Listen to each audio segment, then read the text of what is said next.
friends and Yogesh, welcome back to my channel to HK to be honest content. ఈ వీడియోలో మనం court movie review చూడబోతున్నాం. Let's go into the video. ఈ movie మనకి currently Netflix లో available గా ఉంది. అండ్ ఈ మూవీ కాస్ట్ చూసుకున్నట్లయితే Priyadarshi, Shivaji, Harsh Roshan and Sridevi main leads గా యాక్ట్ చేశారు. అండ్ ఈ మూవీని డైరెక్ట్ చేసింది రామ్ జగదీష్. ఈ మూవీ మనకి కరెంట్లీ నెట్ఫ్లిక్స్ లో ఉంది.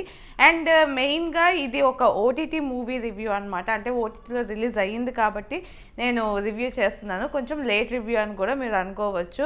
మళ్ళీ వచ్చి అనకండి ఇన్ని డేస్ తర్వాత రివ్యూ ఏంటి అని. సో ముందే చెప్తున్నాను, ఇది ఒక ఓటీటీ రివ్యూ. ఈ మూవీలో ప్లాట్ చూసుకున్నట్లయితే మొత్తం కూడా వైజాగ్, విశాఖపట్నంలో జరుగుతున్నట్టు చూపిస్తారు. మెయిన్గా మంగపతి అనే ఒక క్యారెక్టర్ని చూపిస్తారు, శివాజీ. ఆ క్యారెక్టర్కి ఒక నీజ్ ఉంటుందన్నమాట. తను వాళ్ళ ఫాదర్ ఉండరు, సో కేర్ టేకర్గా శివాజీయే ఉంటారనమాట.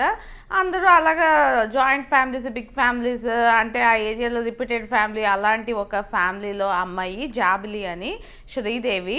తను ఇంటర్ సెకండ్ ఇయర్ చదువుతూ ఉంటుంది. అలానే ఇంకో వైపు చూసుకున్నట్లయితే ఈ హర్ష్ రోషన్ అన్న అబ్బాయిని లవ్ చేస్తుంది అనమాట. వీళ్ళిద్దరి మధ్య లవ్ స్టోరీ ఒకవైపు జరుగుతూ ఉంటుంది. అండ్ ఇంకోవైపు ప్రియదర్శి అండ్ తను ఒక జూనియర్ లాయర్, తన స్ట్రగుల్స్ని మనకి చూపిస్తారు ఇంకోవైపు.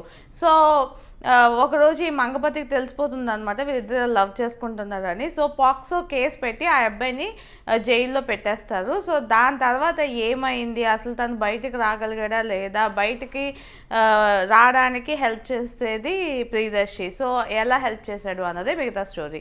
ఈ మూవీలో ఫస్ట్ హాఫ్ బాగుందా, సెకండ్ హాఫ్ బాగుందా అంటే ఫస్ట్ హాఫ్ మొత్తం కూడా మంగపతి క్యారెక్టర్ ఎస్టాబ్లిష్మెంట్ కానివ్వండి, ఈ ఒక్కొక్కరు ఎలాగా పరిచయం అయ్యారు, ఎలా స్టోరీ వెళ్తుంది అని వెళ్తూ ఉంటుంది అనమాట. అదంతా కొంచెం నార్మల్గానే ఉన్నట్టు ఉంటుంది. అండ్ కాన్ఫ్లిక్ట్ అక్కడే స్టార్ట్ అవుతుంది. ఆ పోలీసులు తీసుకెళ్ళడం అనేది అక్కడితో ఇంటర్వెల్ అయిపోద్ది. అండ్ సెకండ్ హాఫ్లోనే మనకి ఈ కోర్ట్ సీన్స్ అన్నవి ఎక్కువగా చూపిస్తారు. సో ఓవరాల్గా నాకైతే first half and second half రెండు కూడా ఎంగేజింగ్గానే అనిపించింది. అండ్ ఈ మూవీలో పాజిటివ్స్ అంటే డెఫినెట్లీ నేను పర్ఫార్మెన్సెస్ అని చెప్తాను. అండ్ చాలా ఇయర్స్ తర్వాత శివాజీకి చాలా మంచి నేమ్ వచ్చింది. ఆ మంగపతి అనే క్యారెక్టర్ చాలామందికి నచ్చింది అనమాట ఆ క్యారెక్టర్. సో మంగపతి అనే క్యారెక్టర్ వల్ల ఈ మూవీ ఇంకొంచెం పాజిటివిటీ పెరిగింది అని నాకు అనిపించింది. సో పర్ఫార్మెన్సెస్ బాగున్నాయి. అండ్ ప్రియదర్శి కూడా ఆయనకి ఇచ్చిన రోల్ బాగానే చేశారు. అండ్ ప్రతి యాక్టర్ కూడా ఈ మూవీలో చేసిన వాళ్ళు డబ్బింగ్ కానివ్వండి, ఎక్స్ప్రెషన్స్ కానివ్వండి, అన్నీ కూడా చాలా న్యాచురల్గా నీట్గా ఉన్నాయి. సో పర్ఫార్మెన్సెస్ అండ్ కాస్ట్ నాకు ఈ మూవీకి పాజిటివ్ అనిపించింది. అండ్ ఈ మూవీకి ఇంకో పాజిటివ్ ఏమైనా ఉంటే టీనేజర్స్కి బాగా క్లిక్ అయ్యే మూవీ, యంగ్స్టర్స్కి బాగా నచ్చొచ్చు.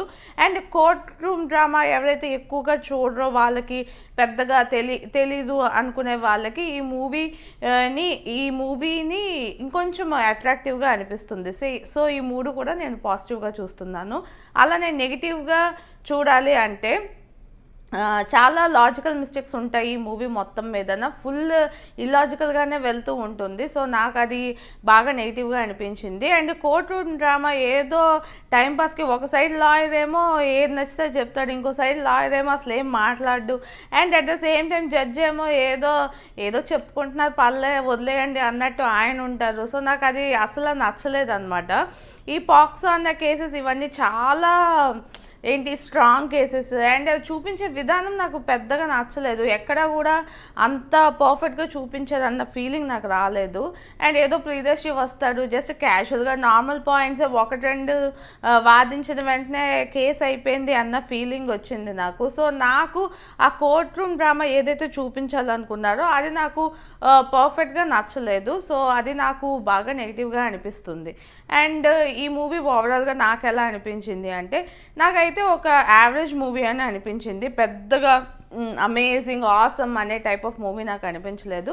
యంగ్స్టర్స్ని, యూత్ని యూజువల్గా అట్రాక్ట్ చేయొచ్చు. అలానే ఇది ఒక రెగ్యులర్ ఫామ్లో మూవీలానే అనిపించింది. ఒక ఇద్దరు లవ్ చేసుకుంటారు, వాళ్ళని విడదీయడానికి ఏదో చేస్తారు, ఏదో కేసులు పెడతారు, ఇవన్నీ చాలా ఇయర్స్గా జరుగుతున్నదే. ఇక్కడ ఏంటంటే పాక్సో అని పెట్టారు. అండ్ ఈ మూవీ మొత్తం మీద పాక్సో తెలుసా అంటే ఏది చూపించరు.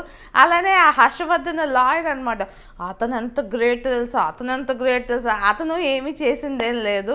సో ఓవరాల్గా నాకైతే మూవీ ఒక యావరేజ్ వాచ్ అని అనిపించింది. ఇంకొంచెం బెటర్గా అసలు ఈ కోర్టులో ఇవన్నీ ఎలా చేస్తారు, ఇన్వెస్టిగేషన్స్ ఎలా చేస్తారు అండ్ ప్రొసీడింగ్స్ ఎలా ఉంటాయి అవన్నీ ఇంకొంచెం బాగా తెలుసుకొని మూవీ తీసుంటే బాగుండేది అన్న ఫీలింగ్ వచ్చింది. నేనైతే పర్సనల్గా ఒక 2-3 మూవీస్ సజెస్ట్ చేయగలను. లైక్ పింక్ ఒక కోర్ట్ రూమ్ డ్రామా అంటే పర్ఫెక్ట్గా చూపిస్తారు.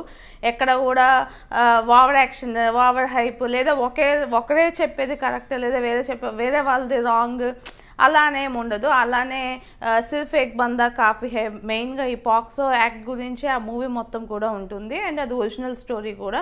సో అది కూడా ట్రై చేయండి. అండ్ వెబ్ సిరీస్లో చూసుకున్నట్లయితే ఇల్లీగల్ అని ఒక వెబ్ సిరీస్ ఉంటుంది. సో అది కూడా నా సజెషన్. సో ఈ 3 ట్రై చేయండి మీకు ఖాళీ ఉంటే. అండ్ ఈ మూవీ కూడా మీరు చూడాలి అనుకుంటే కరెంట్లీ నెట్ఫ్లిక్స్లో ఉంది, సో చూడొచ్చు. అండ్ ఈ వీడియో మీకు నచ్చినట్లయితే లైక్ చేయండి, మీ ఫ్రెండ్స్ అండ్ ఫ్యామిలీతో షేర్ చేయండి. ఇలాంటి మంచి మంచి వీడియోస్ మళ్ళీ చూడాలనుకుంటే నా ఛానల్కి సబ్స్క్రైబ్ చేసుకోండి. This is Yogesh signing off to BHK to be honest content.